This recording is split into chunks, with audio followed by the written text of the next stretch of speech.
menjadi tidak bercacat di hadapan Tuhan. Sehingga kita bisa layak ketemu dengan Tuhan. Pasti Bapak Ibu sahabat LTVC bertanya, bagaimana ya caranya? Temanya menjadi tidak bercacat di hadapan Tuhan. Pasti bertanya, gimana caranya? Sebenarnya tidak ada caranya. Karena Tuhan kita itu kudus. Yang pertama, Tuhan kita itu tidak bercacat. Karena dia anak domba yang dikorbankan dan tidak bercacat. Ya, harusnya kita anak-anaknya juga sama dengan Bapak iya dong. DNA-nya kan harusnya sama, ya. Nah, tapi kadang-kadang kita hidup ini ya, dalam perjalanan ini kan selalu apa? Ketemu cobaan. Nah, di sini persoalannya.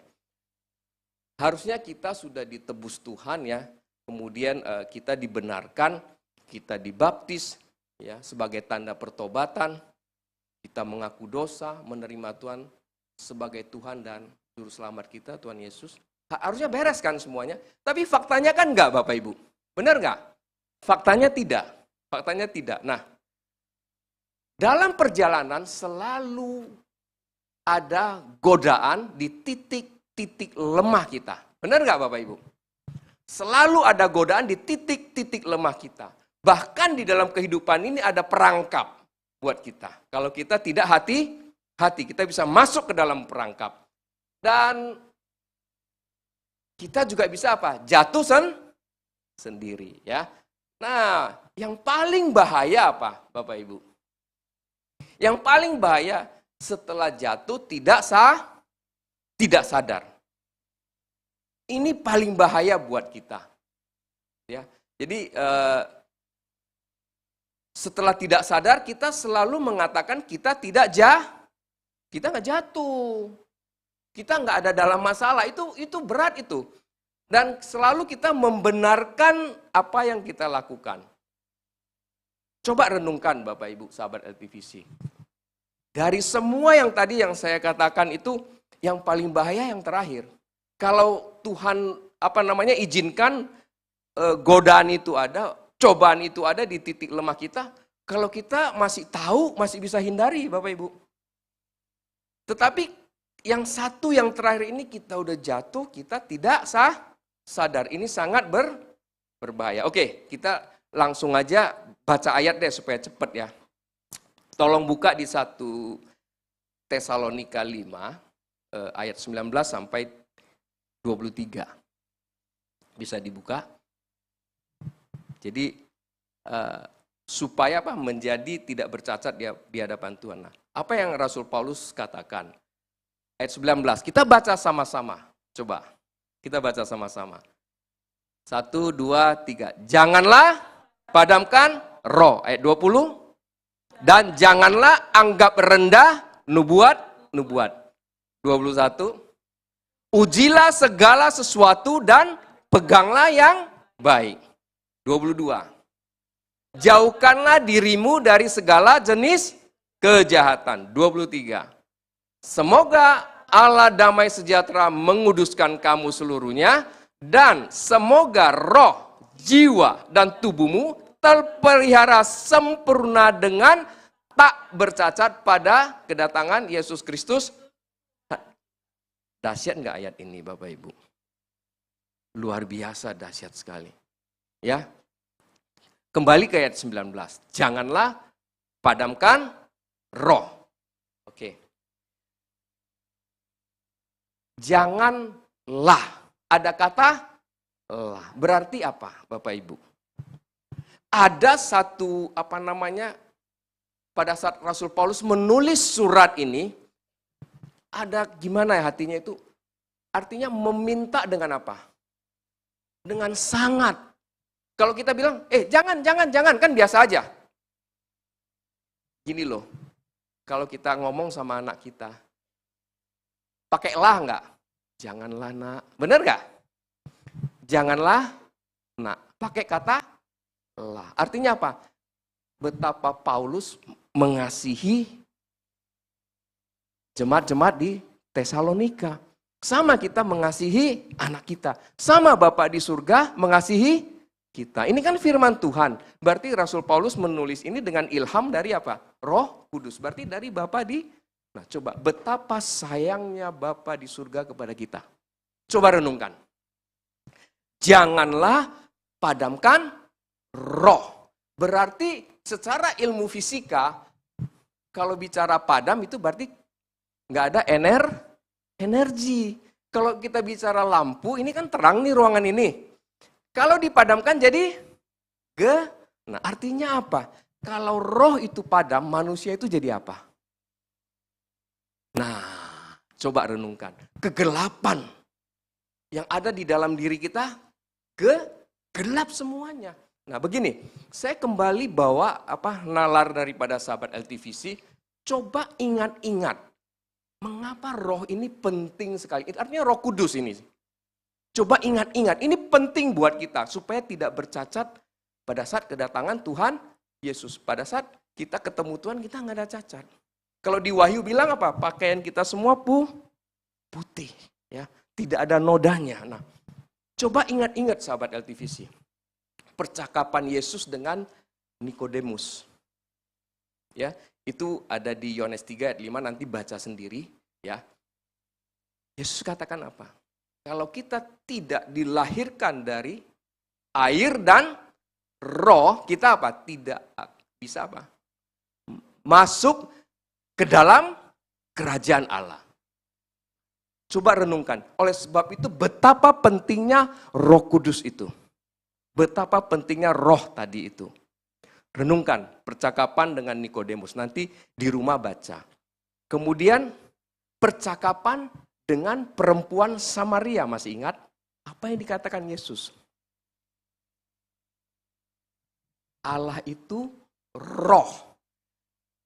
Kita menyembah harus dalam roh dan kebenaran. Bayangkan kalau kita padam rohnya, gimana kita nyembah Tuhan? Gak bisa Bapak Ibu.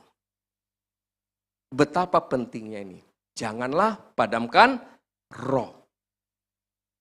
Kemudian waktu Yesus khotbah mengenai roti hidup dikatakan daging tidak ada gunanya.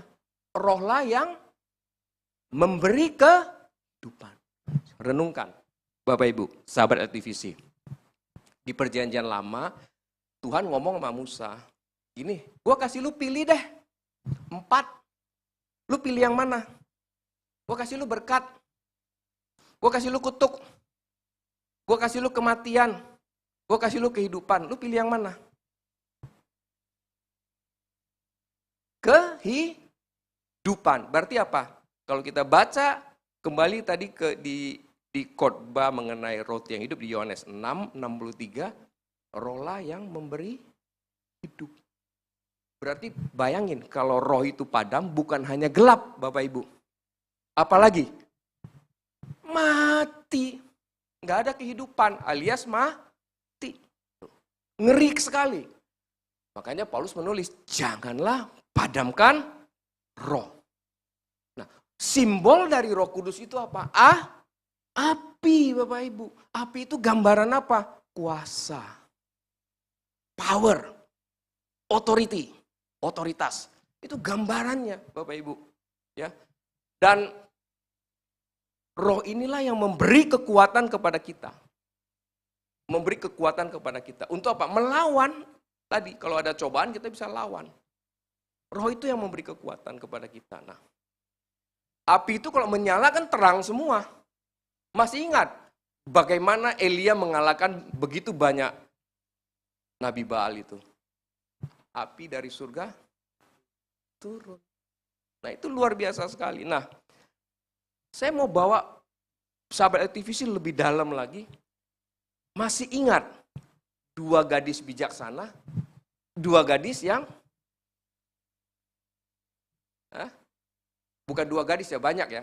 Gadis bijaksana dan bodoh. Bukan 2, tapi banyak ya. Renungkan, apa yang dia bawa? Minyak. Simbol Roh Kudus selain api apa? Minyak. Gadis bodoh itu minyaknya nggak cukup.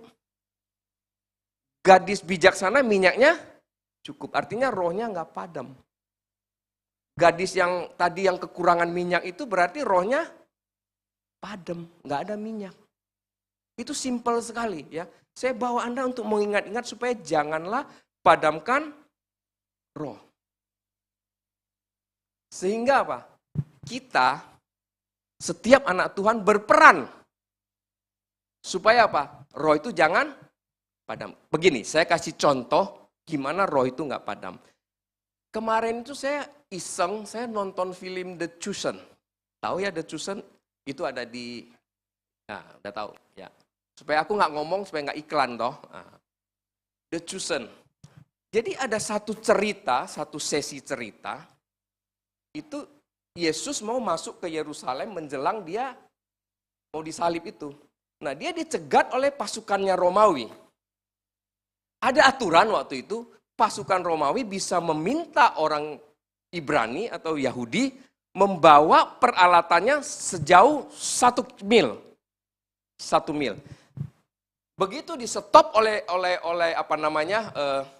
pasukan Romawi, muridnya itu terdiam. Kenapa? Yesus nggak melawan. Kan hebat. Dia baru bangkitin Lazarus waktu itu. Artinya kan orang mati aja hidup, dia bisa lawan dong mereka. Dia panggil malaikat kan bisa. Nah, singkat cerita waktu diminta angkat sejauh 1 mil, Yesus bilang iya. Yesus bilang iya. Tahu nggak apa yang terjadi di belakang itu? Murid-muridnya ngomel. Kenapa Yesus lemah? Kenapa Yesus takut? Kenapa Yesus nunduk sama tentara Romawi? Coba. Ada nggak gereja begitu? Ada nggak? Oh benar ya, banyak ya. Ya, tapi kita nggak ngomong ke situ. Ya, kita nggak ngomong ke situ. Nah, singkat cerita, Yesus balik. Yesus balik, dia tahu itu murid-muridnya lagi ngomongin dia itu. Yesus balik, ngomong, ikutin saja. Ikutin saja. Nah, kita menentukan padam atau tidaknya Roh Kudus itu dalam kita. Tadi anak-anak itu udah padam itu. Karena dia melawan ketentuan firman, iya kan? Yesus bilang bawa. Begitu sampai 1 mil, sampai 1 mil, murid-muridnya turunin semua, kita udah selesai. Yesus bilang apa? Yesus balik. Enggak, angkat lagi. Bingung lagi murid-muridnya. 1 mil lagi. Kan sudah sampai di pos mereka, dia bilang. Ayo bawa 1 mil lagi. Apa yang terjadi di cerita film itu luar biasa sutradaranya.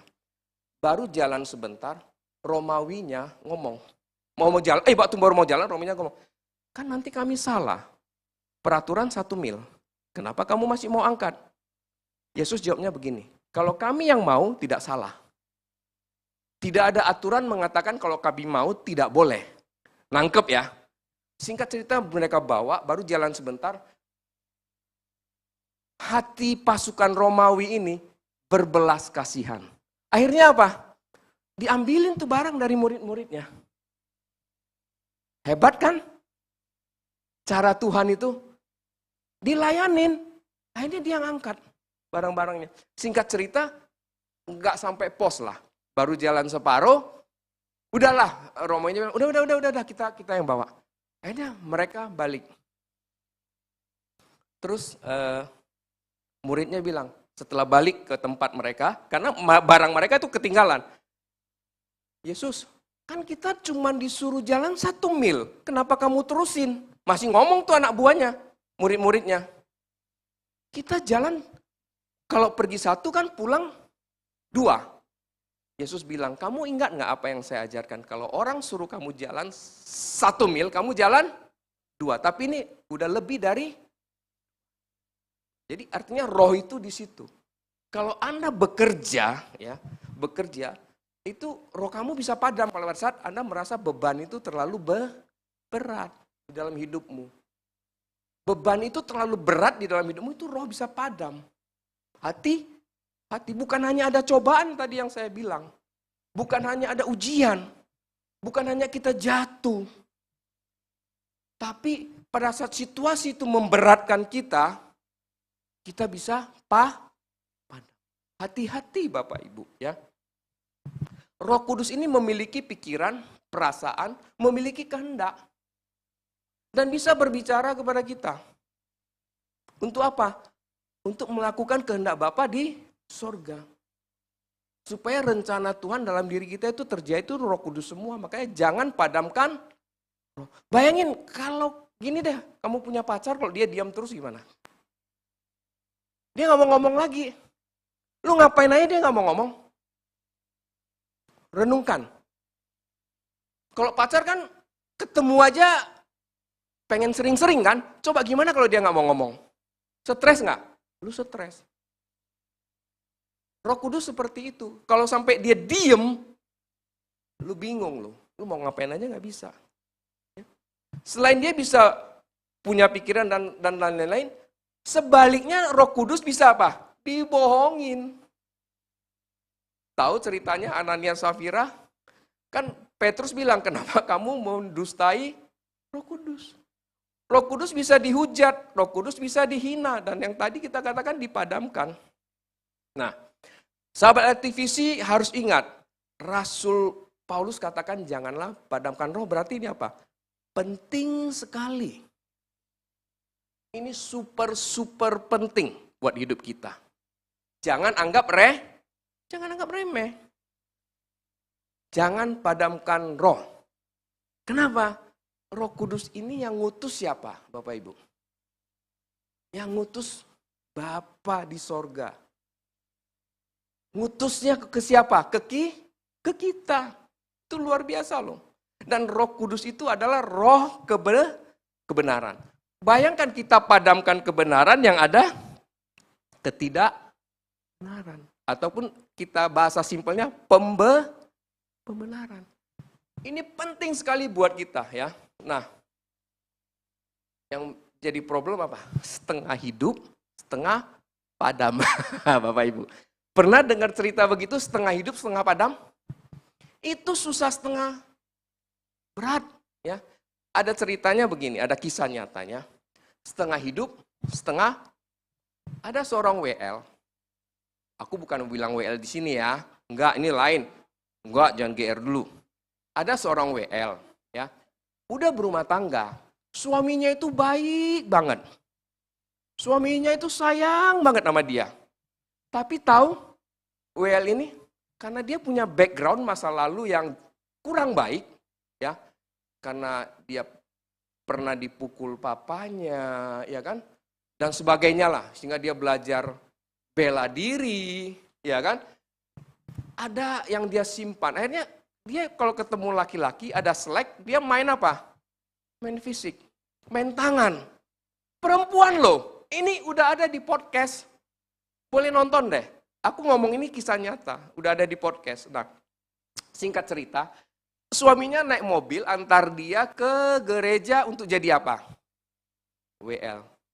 Tapi di mobil baju suaminya robek semua. Bapak Ibu, sahabat LTVC, renungkan itu. Suaminya ditonjok, dihajar di mobil karena dia nyetir, mana bisa macam-macam karena kan tabrakan nanti. Bajunya robek semua. Nah, tapi singkat cerita mereka udah baikan, udah rekonsiliasi. Nah, itu setengah hidup, setengah padam. Jangan. Nanti gimana kalau kamu pelayanan kayak begitu, setengah hidup, setengah padam? Jangan. Jangan padamkan roh ya. Nah, pekerjaan Roh Kudus itu adalah, Alkitab udah bilang, penolong. Kalau kita diamkan penolong kita, ngapain dia? Nggak ada kerjaan. Gimana dia tolong kita, Bapak Ibu? Penghibur. Lu lagi susah, lagi pusing, lagi ini, siapa yang hibur? Kan Roh Kudus yang hibur. Dia pengajar. Nah, yang paling penting apa? Roh Kudus itu mengurapi loh. Kalau kita diamkan dia, padamin dia, siapa yang ngurapin saudara? Nggak ada. Cuman satu-satunya Roh Kudus yang urapin saudara, Bapak Ibu. Jangan padamkan roh. Terus, siapa yang menginsafkan akan dosa? Alkitab katakan Roh Kudus itu menginsafkan akan dosa. Kalau dipadamkan, siapa? Lu bikin salah, gak tahu. Roh Kudus yang ingetin kamu, ya. Nah, kembali saya kasih tahu apa film The Chosen tadi. Pernah nggak di Alkitab kita baca, Petrus nanya kepada Yesus, berapa banyak kita harus mengampunin orang? Iya kan? Nah di dalam kisah itu ternyata sutradaranya pinter. Dia bikin Petrus itu punya konflik sama Matius. Siapa Matius? Pemungut. Nah kita jangan konflik sama Bu Kartini ya, nggak ada hubungan ya. Karena itu cerita film ya. Jadi singkat cerita, Petrus itu sebagai nelayan ditagihin pajak sama si Matius. Sekarang dua-dua jadi murid Yesus. Jadi si Petrus nggak bisa terima, masih kesel sama si Matius. Itu ceritanya. Akhirnya apa? Rekonsi. Begitu dia tanya Yesus bilang kan apa? 70 kali dia sadar. Oh iya ya, saya udah padamkan Roh Kudus tuh. Akhirnya apa? Rekonsiliasi sama Matius. Kelihatan di film itu mereka pelukan. Petrus bilang, aku minta maaf. Aku minta ampun karena aku salah, karena aku benci kamu. Itu luar biasa filmnya. Nggak ada di Alkitab, itu cuman pinter-pinternya sutradara. Karena ayat ini mau bikin contohnya kayak apa sih? Itu. Nah singkat cerita, di murid Yesus itu ada satu yang namanya Yakobus kecil, itu kakinya pincang. Murid-murid itu juga ngomong, kenapa sih Yesus nggak tolongin Yakobus? Tapi Yakobusnya, rohnya mantap, tidak padam. Dia bilang, enggak, sekalipun dia tidak tolong saya Yesus, aku tetap begini, aku tetap jadi muridnya. Keren. Kita mah enggak ditolong pergi kan. Iya kan benar kan? Enggak. Itu benar bagus filmnya. Nah, kenapa Petrus itu punya kepahitan yang mendalam? Satu lagi di kisah itu, istrinya hamil keguguran. Kenapa Yesus enggak buat pertolongan buat istrinya supaya enggak gugur? Itu 3 kisah itu di dalam film itu luar biasa sutradaranya buat. Akhirnya Petrus sadar, Tuhan punya kedaulatan sendiri. Dia mau ya, mau tidak, itu terserah dia. You nggak bisa protes. Ini luar biasa Bapak Ibu. Jadi pekerjaan Roh Kudus itu jangan dihambat. Intinya itu luar biasa sekali. Ya, luar biasa sekali. Jangan padamkan roh. Bapak Ibu harus tahu, semua karunia roh, berapa? 9? Itu pekerjaan Roh Kudus. Selain tadi saya katakan menghibur, bla bla bla bla bla tadi, 9 karunia roh dari Roh Kudus. Betapa hebatnya Roh Kudus. Kita mau karunia apa? Roh Kudus yang siapkan. Bukan hanya karunia Roh Kudus. Semua buah roh dikerjakan oleh siapa? Roh Kudus. Kasih, sukacita, damai sejahtera, kesabaran, kemurahan, kebaikan, kesetiaan, kelemah lembutan, penguasaan diri. Coba itu dipadamkan. Lu sabar nggak? Nggak. Coba itu dipadamkan. Sukacita nggak? Nggak. Itu dipadamkan. Damai sejahtera nggak? Nggak. Dipadamkan. Apalagi? Ada kasih nggak? Nggak. Dipadamkan. Ada kemurahan nggak? Nggak. Dipadamkan. Ada kebaikan nggak? Nggak. Dipadamkan, ada kesetiaan nggak? Enggak. Dipadamkan, ada kelemah lembutan? Enggak, yang ada Dipadamkan, ada penguasaan diri nggak? Enggak. Bisa lihat orang bisa ngamuk di jalan? Nggak ada penguasaan diri. Roh Kudus sudah padam. Itulah kita belajar. Nah, yang paling penting mengenai Roh Kudus apa? Di Roma 8 ayat 9 katakan, tanda kita milik Tuhan adalah apa? Roh Kudus. Tanda kita milik Tuhan. Roh Kudus ada dalam kita. Dan ayat lain katakan, di 1 Korintus 6 ayat 19, tubuh ini apa? Bait Roh Kudus, bait Allah. Jadi jangan padamkan roh, ini penting buat kita ya. Kita lanjut. Dan janganlah anggap rendah nubuat ayat selanjutnya. Nah, Rasul Paulus ingatkan kita, nubuat itu penting sebenarnya. Kadang-kadang kita anggap nubuatan itu angin lalu. Tapi nubuatan itu penting. Makanya Paulus katakan, kejarlah, kasih, usahakanlah kita apa? Memiliki karunia nubuatan. Nubuatan itu tadi saya bilang karunia roh. Artinya apa? Kita, anak-anak Tuhan, dipersiapkan oleh Tuhan untuk menerima apa? Karunia Roh Kudus. Kita ini semua dipersiapkan. Kadang-kadang kita sendiri yang nggak mau, benar nggak? Kita ini semua dipersiapkan loh, 9 karunia roh. Itu diberikan kepada kita. Karunia nubuat ini berguna untuk menolong anak-anak Tuhan. Kenapa? Karena satu khotbah nggak bisa memenuhi kebutuhan jemaat. Satu khotbah aja nggak bisa. Makanya perlu karunia nubuat supaya bisa personal. Tuhan kasih taunya personal. Betapa hebatnya Tuhan kita. Kebutuhan jemaat itu berbeda-beda dan semua spesifik.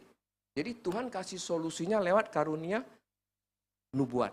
Makanya dikatakan, janganlah anggap rendah nubuat. Nubuat ini sebenarnya kayak pesan Tuhan. Langsung ke kita loh. Pesan Tuhan langsung ke kita. Betapa kita disayang Tuhan. Bisa langsung perkataan Tuhan itu ke kita. Saya kira semua orang pengen begitu kan. Dan secara spesifik lagi. Nubuatan itu. Tepat lagi. Ya, ini penting buat kita. Sahabat-sahabat LTVC. Nah, tujuannya apa Tuhan buat begitu? Tujuan dari nubuatan itu. Supaya apa? Supaya kita dibangun. Tadinya kita udah loyo, kita dibangun. Udah lemas, kita dibangun. Artinya kita dituntun oleh Tuhan. Selain dibangun, kita juga dikuatkan. Iya kan, sahabat LTVC? Nah, yang paling penting dari nubuatan itu adalah memberikan inspirasi baru buat kita di dalam hidup ini. Ada inspirasi baru yang muncul nanti di dalam diri kita. Nah, saya yakin sahabat LTVC menerimanya setiap minggu di tempat ini. Iya dong, Jumat ada masalah, Minggu dijawab. Cepat, ekspres. Jumat ada masalah, Minggu dijawab. Dengerin aja khotbahnya tiap minggu. Cepet, ekspres kalau di LTVC.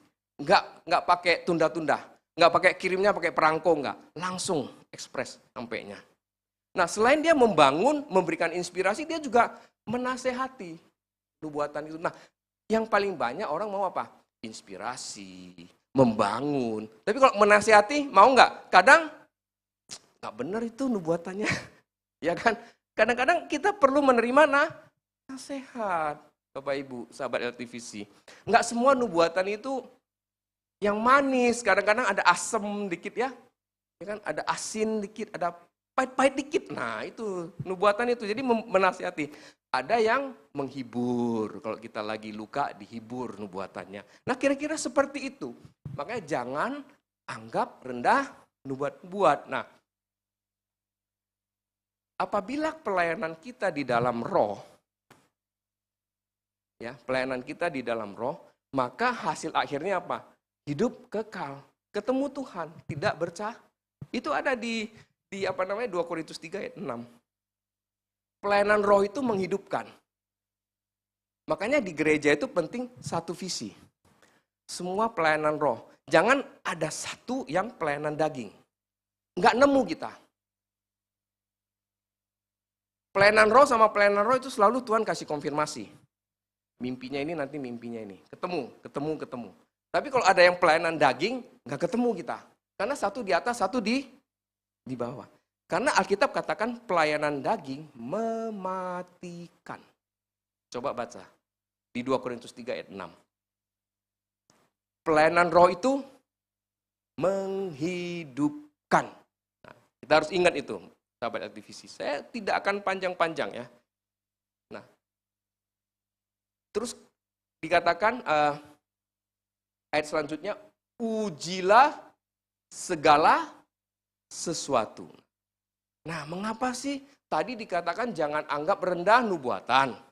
Tetapi tiba-tiba muncul satu statement dari Paulus, ujilah segala sesuatu dan peganglah yang baik. Mengapa sih nubuatan harus diuji? Sahabat LTVC? Karena nubuatan itu ada 3 sumber. Satu benar-benar dari Roh Kudus.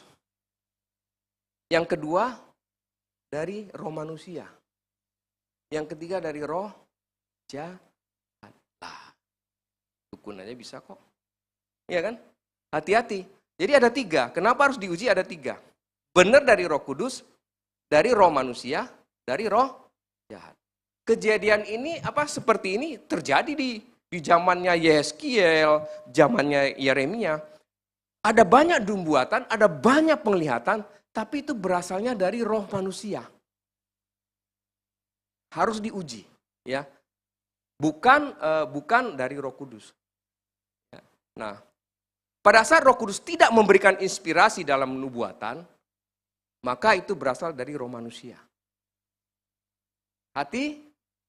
Jadi kita sendiri harus bisa memfilter nubuatan itu. Nah, butuh apa? Butuh karunia membedakan roh. Anda akan tahu dia nubuatannya benar nggak Roh Kudus. Dia nubuatannya nggak dari roh manusianya. Nggak, udah terinfiltrasi sama roh jahat. Bisa. Karunia membedakan roh, ya. Nah, dari semua itu yang paling penting apa? Ujilah segala sesuatu dan peganglah yang baik. Yang paling penting pada saat kita menerima nubuatan, kita harus tanya Tuhan, kalau nubuatan ini syaratnya apa? Kita kan kadang-kadang begitu terima nubuatan, kita terima bersih aja, terus kalau nggak terjadi kita bilang, enggak benar nubuatannya. Bukan begitu, ada bagian kita. Kadang-kadang nubuatan itu diberikan ada syarat. Di sini udah terjadi, dia harus pikul salib berdarah-darah, baru bisa dapat bintang. Itu nubuatan, iya, penglihatan. Ada syaratnya. Ya. Kadang-kadang kita lupa ada syaratnya. Nah, sebagai penerima nubuatan, tanya Tuhan, apa syaratnya? Nubuatan berbicara mewakili Allah. Merupakan apa? Sebuah berkat yang besar sebenarnya. Buat kita, buat yang bisa menubuatkan. Ya. Ini merupakan apa? Hak istimewa. Kalau orang yang punya karunia penglihatan, karunia nubuatan, itu dia punya hak istimewa. Harus jaga. Supaya apa? Jangan seperti yang saya katakan tadi. Tidak ada inspirasi karena dia pengen terus bernubuat, penglihatan, nggak ada dari Roh Kudus, dari diri dia sendiri. Nah, itu bahaya. Lama-lama dipakai sama si jahat karena ambisi. Itu paling penting, ya. Nah, saya dorong sahabat LTVC bisa punya karunia nubuatan. Semuanya, ya, semuanya. Nah, ayat 22. Sebentar lagi kita habis, kan cuma 4 ayat, iya kan? Kalau 10 panjang. Oke, ayat 22. Tiba-tiba kenapa Paulus katakan ini? Jauhkanlah dirimu dari segala jenis kejahatan. Kenapa harus jauh, Bapak Ibu? Karena semua jenis kejahatan itu tujuannya apa? Cuman satu, tadi ayat yang kita baca tadi. Memadamkan Roh Kudus. Segala jenis kejahatan. Ini kayaknya pasal karet, ya. Semua jenis. Nggak disebutkan, tapi semua jenis. Apa aja itu nanti banyak sekali tuh. Kadang-kadang kita nggak sadar. Iya kan? Yang sederhana aja. Kita kalau melakukan sesuatu yang tidak baik, ada yang langsung, ada yang tidak langsung kan. Nah, kita kadang-kadang yang tidak langsung ini kita pikir, oh kita nggak terlibat. Tapi di sini katakan, semua mau langsung, mau setengah langsung, mau terlibat langsung, kena semua loh. Iya kan? Nah, itu kita harus hati-hati, ya. Supaya apa? Roh kita jangan padam, ya. Kejahatan itu semua muncul dari hati. Dia kepikiran, ke mulut, ke perbuatan. Itu sangkut paut semuanya. Itu ada linknya, ya. Jadi saya berharap sahabat LTVC bisa menangkap ini, ya. Dan tujuannya dia ngambil apa? Tadinya ini bait Allah, bait Roh Kudus, tempat Roh Kudus, diambil sama dia. Dia gantiin Roh Kudus di sini. Kalau kejahatan tadi itu. Kalau kejahatan itu udah masuk di dalam diri kita, dia gantiin kita semua. Jadi kita dikendalikan oleh roh yang lain. Nah, oleh sebab itu, sahabat LTVC, segala jenis kejahatan, ingat. Nah, Galatia 6:8 berkata begini, kalau kita menabur roh, kita terima hidup kekal. Kita kalau menabur daging, kita akan apa? Binasa. Kita cacat. Dan Yeremia 23:11 katakan, sungguh baik, nabi maupun iman berlaku fasik, di rumahku pun juga aku mendapati kejahatan mereka. Demikianlah firman Tuhan. Artinya apa? Ada warning buat kita orang yang pelayanan. Di rumah Tuhan, aku mendapati. Kata Tuhan. Itu Yeremia 23:11. Makanya kita sebagai anak-anak Tuhan harus benar-benar rohnya nggak boleh padam. Supaya apa? Segala jenis kejahatan itu nggak ada dalam diri kita. Ya. Intinya begini. Apabila kita hidup oleh roh, maka kita dipimpin oleh roh. Ya.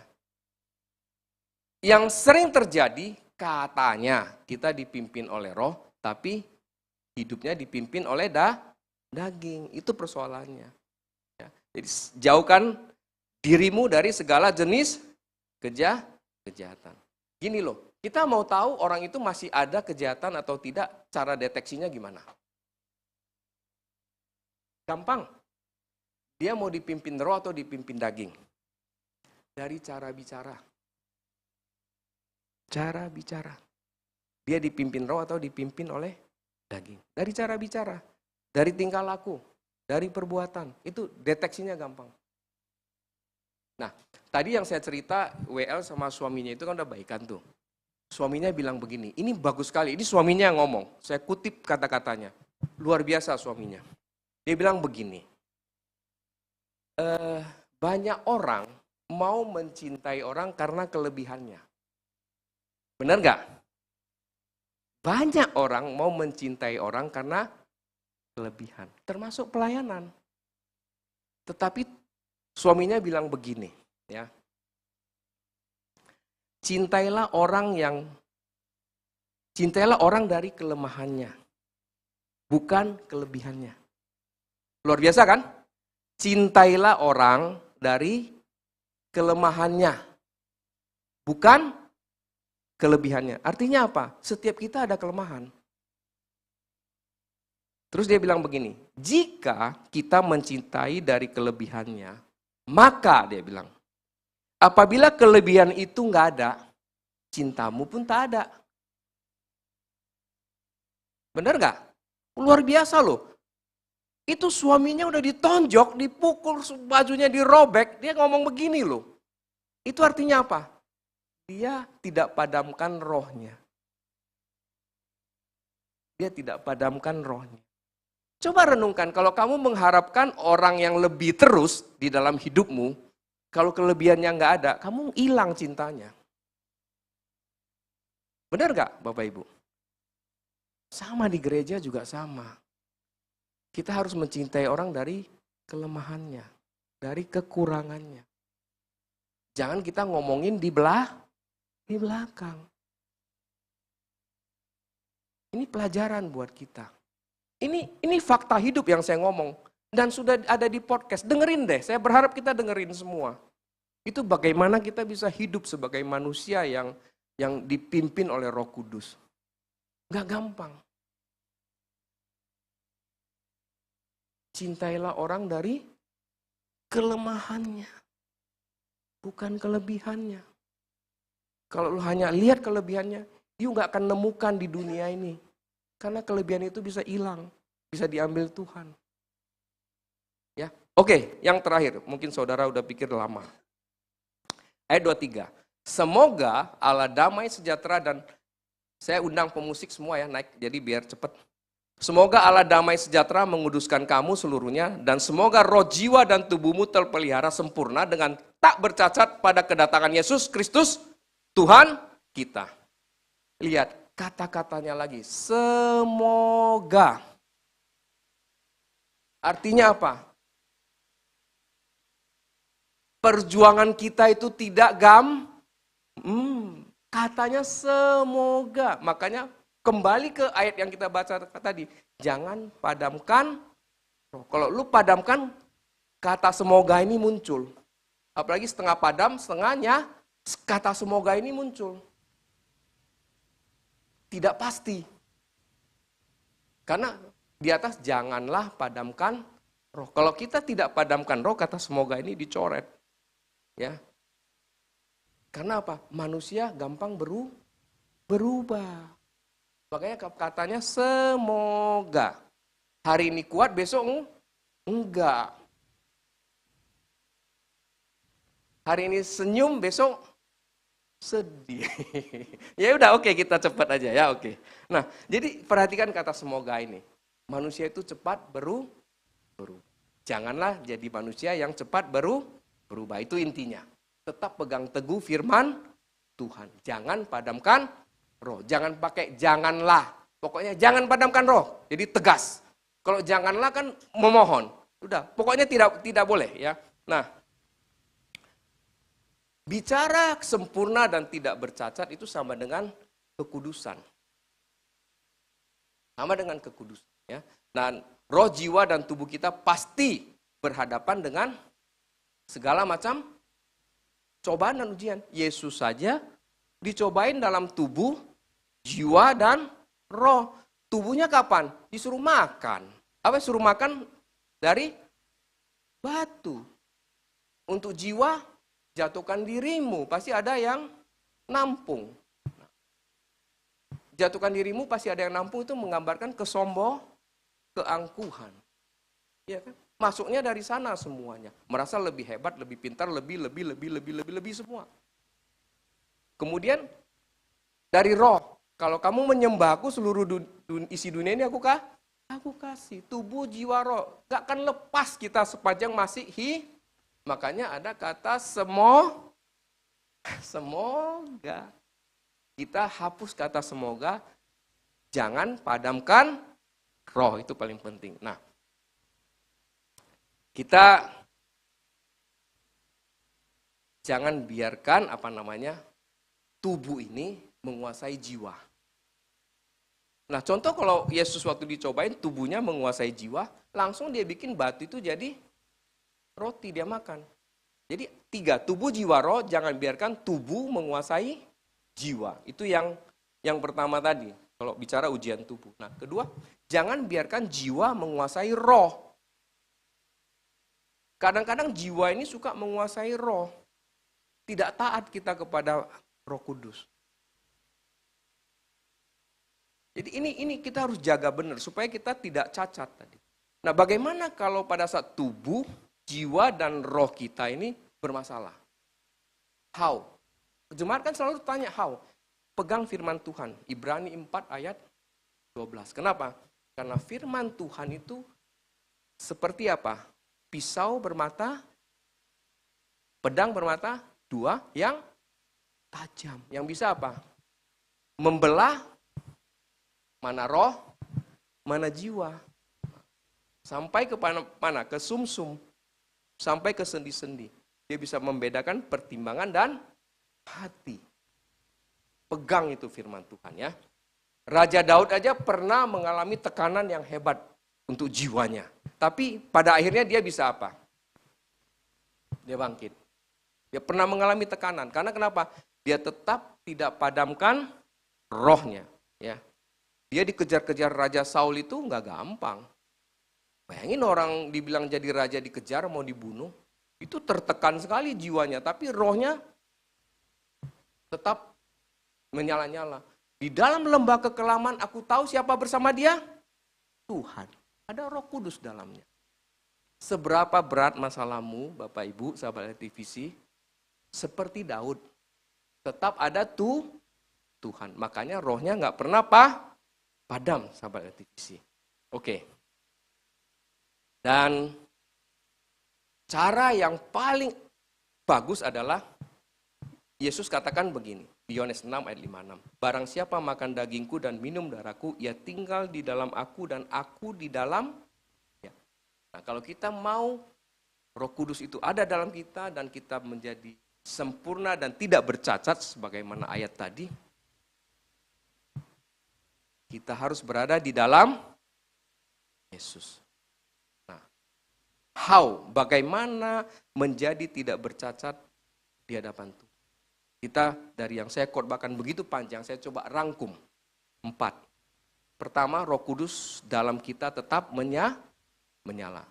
Yang kedua, percaya pekerjaan Roh Kudus. Yang ketiga, menabur dalam roh, jangan menabur dalam daging. Yang keempat, hidup dalam Yesus. Ayo saya ajak